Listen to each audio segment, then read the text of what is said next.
Hey guys, আমি এই মুহূর্তে আছি ওয়ারশোতে একটা মিউজিক ফেস্টিভ্যালে।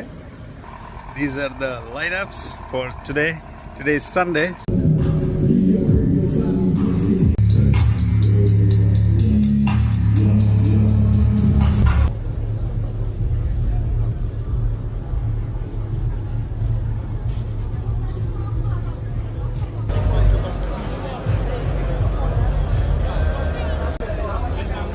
Yeah.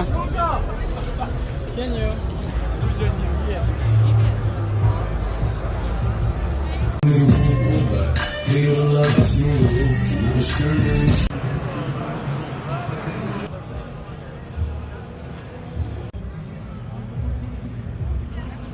রাতের প্রায় 10:30 বাজে, মানুষ এখনো ঢুকতেছে। আর আমার এখন বেরো যাওয়ার সময় হয়ে গেছে, কারণ অনেক রাত হয়ে গেছে। সারাদিন কাজ করছি, এনজয় করার জন্য তো আসি নাই।